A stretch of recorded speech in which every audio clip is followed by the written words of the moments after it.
Des respirations qui ne sont pas au bon niveau au bon moment. C'est un régulateur du rythme cardiaque. Maintenant, tu mets une main sur ton ventre et je vais t'expliquer comment on va faire. Tu vas essayer de n'avoir aucun mouvement là-haut, on va juste travailler sur les transverses et le diaphragme. Donc, aller se coucher en revivant un moment précis de lâcher prise, ça va permettre de réactiver un état propice au sommeil. Et je pense que c'est ça qu'on est tous en train de perdre. On est en train de perdre nos fonctions de base.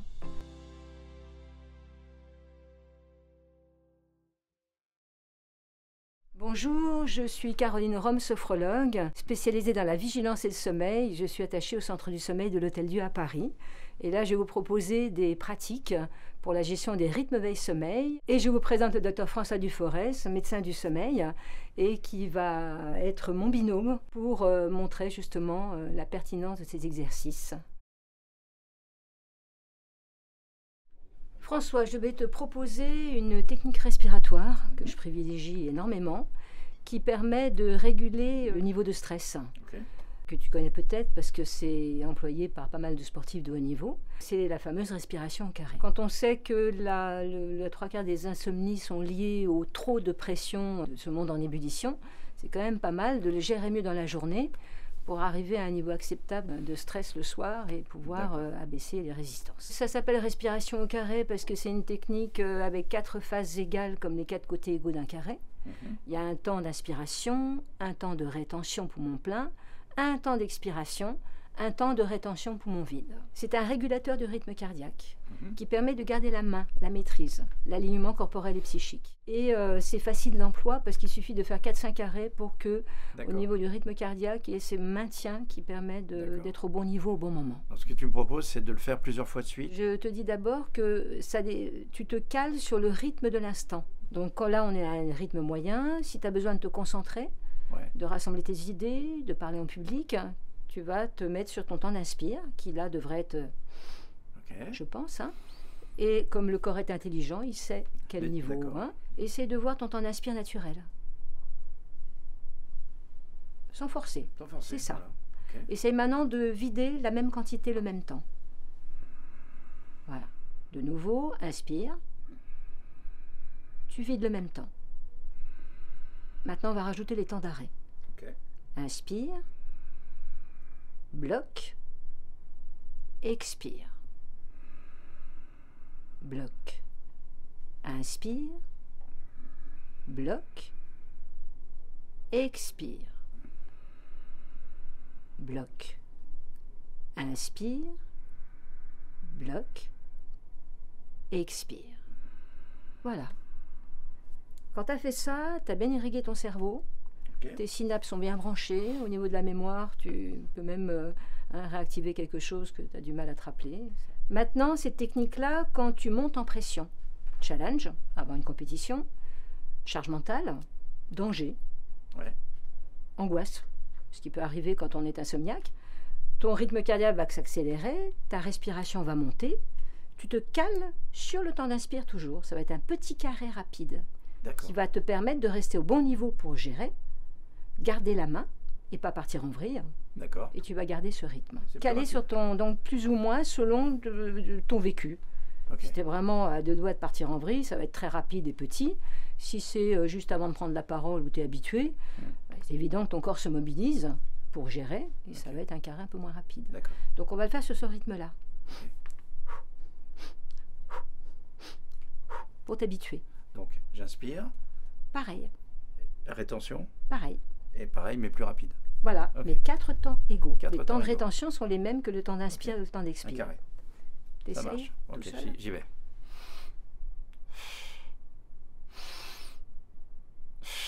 Respiration normale, sans effort.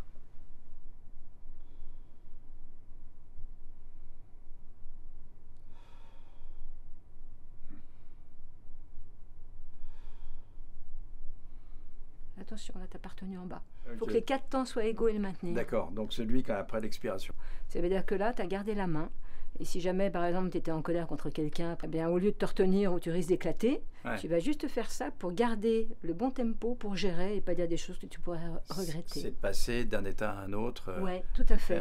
Tu gardes un stop sur image, quoi. Tu es vraiment sur cet alignement corporel, psychique. Donc ça, c'est éventuellement pour dormir pour gérer les émotions, qui, si elles s'accumulent trop dans la journée, vont se déverser dans la nuit et potentiellement te réveiller. Il n'y a pas de mauvaise respiration, il n'y a que des respirations qui ne sont pas au bon niveau, au bon moment. Pas adaptées. Et justement, quand tu parles de la nuit, pour ceux qui ont besoin de se calmer le mental, qui ont les idées là, qui envahissent le cerveau la nuit, pour remettre le corps en mode sommeil, c'est pas mal de faire ce carré lent ventral.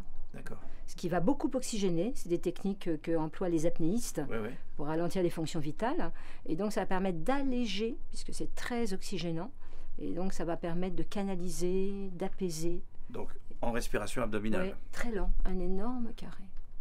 D'accord. Je vais d'abord te proposer, avant de se lever, une autre technique. Avec plaisir. Pour répondre à quand tu es pas en forme, fatigué, encore du boulot. Au lieu de te forcer, ce qui n'est jamais bon, plus tu forces, plus tu vas être résistant au sommeil, parce que se coucher comme ça, on a du mal à basculer.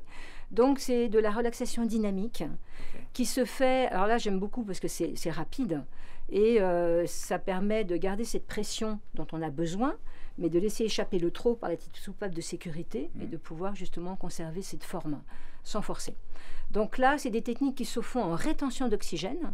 Donc, je retiens l'oxygène le temps d'une contraction musculaire.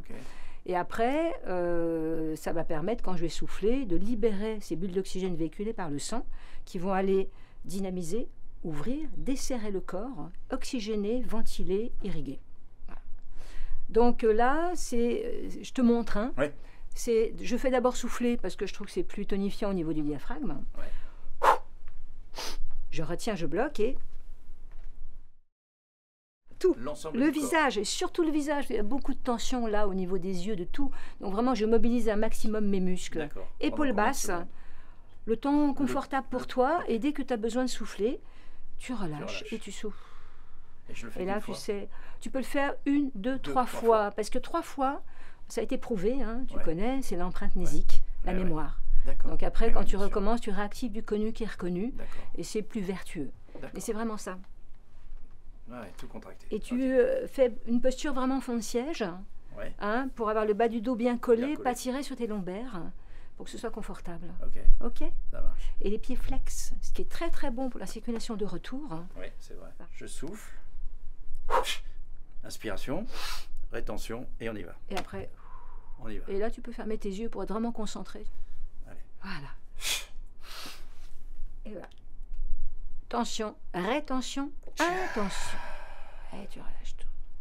Et sensation. Essaye vraiment de percevoir ce qui se passe. Est-ce que tu as plus chaud, plus frais? Est-ce que tu te sens plus pesant, plus léger? Est-ce que ça circule? Plus espacé.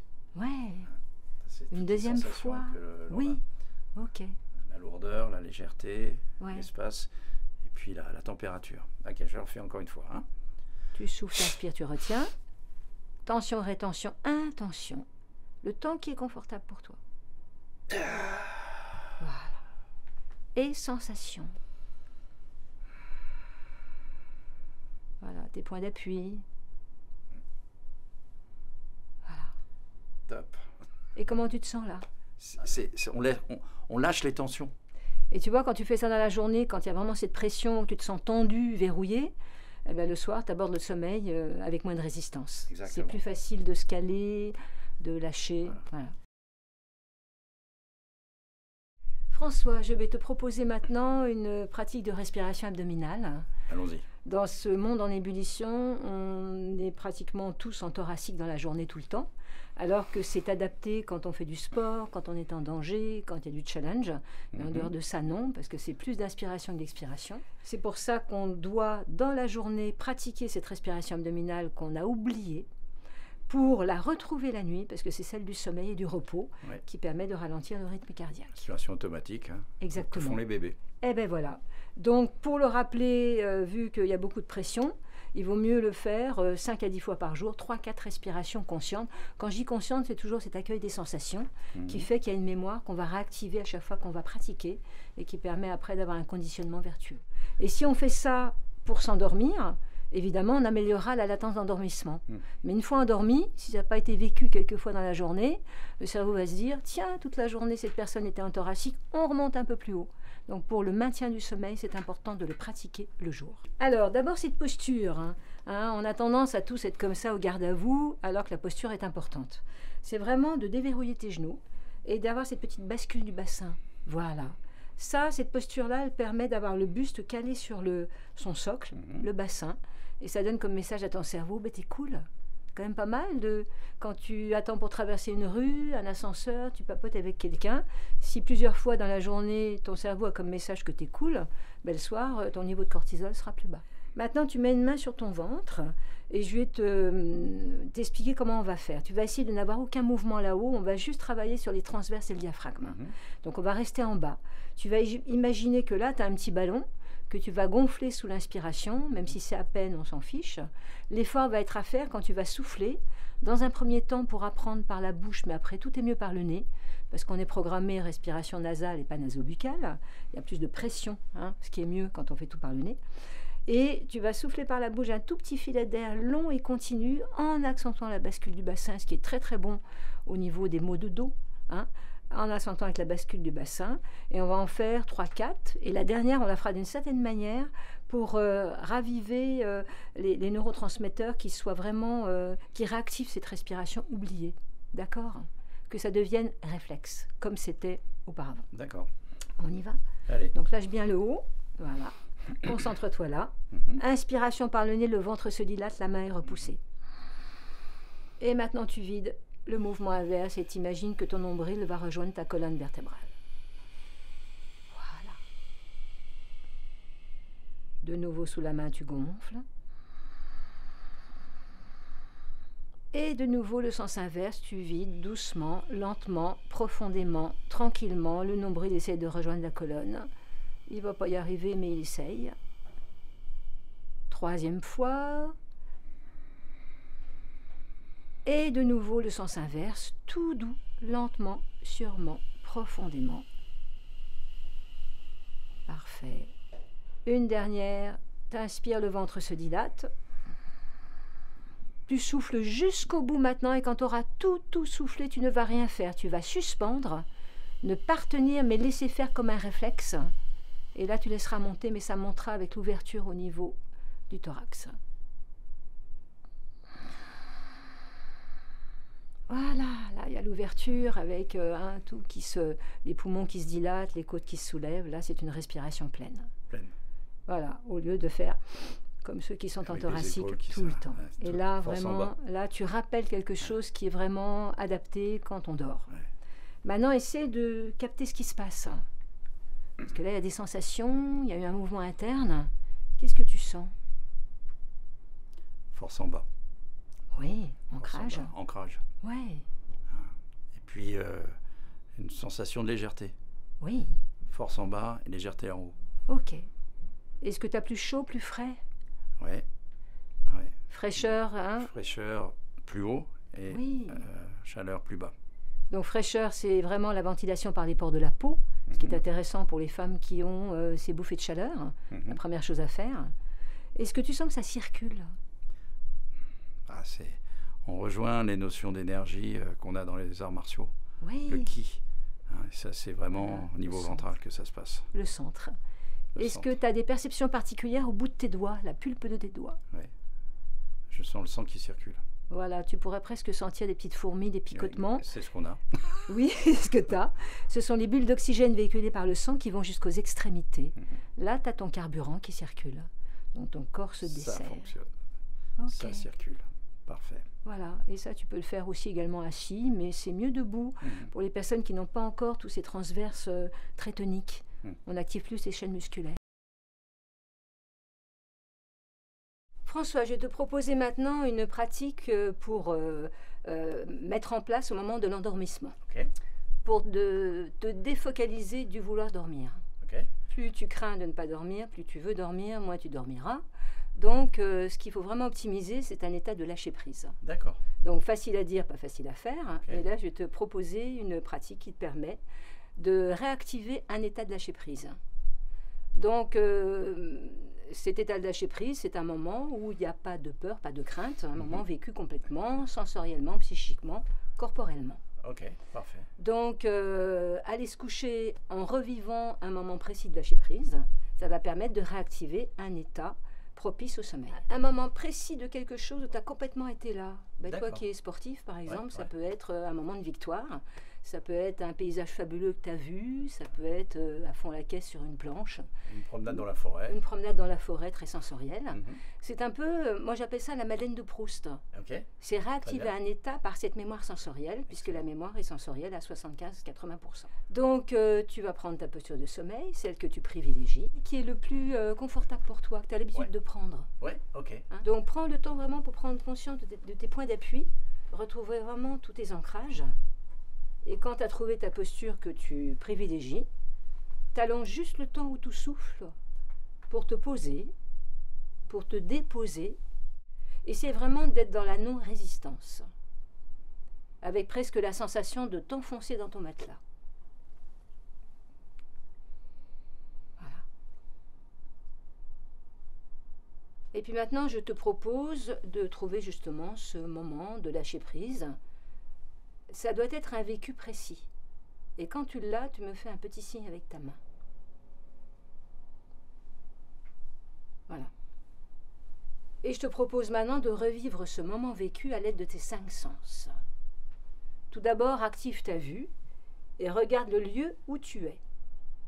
Donc vraiment, détaille bien les formes, les couleurs. Peut-être même un détail important dans ce vécu.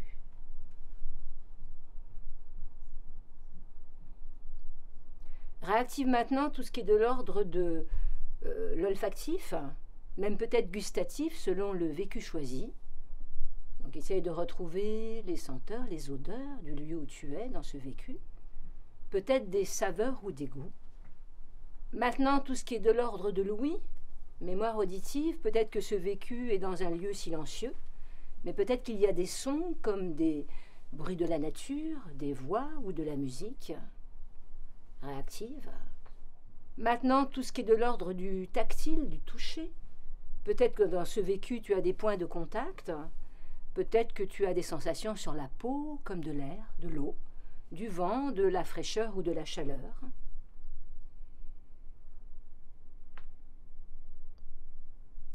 Et n'oublie pas le 6e sens, le mouvement.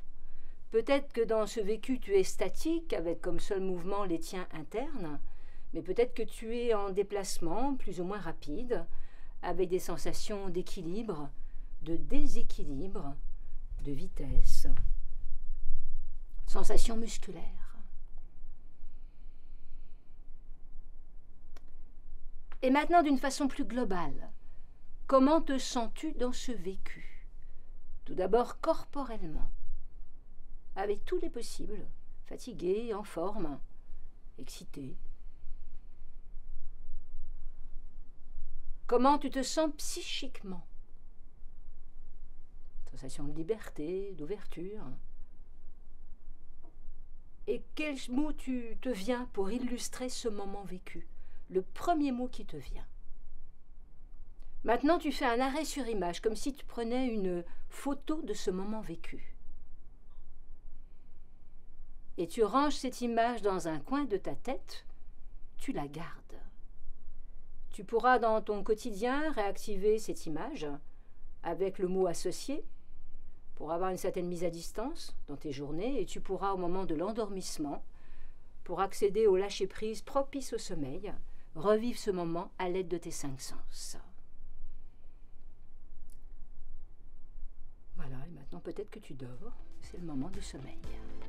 Merci à vous d'avoir visionné cette vidéo. Et si vous voulez aller plus loin, je vous propose de regarder le podcast sur la sophrologie.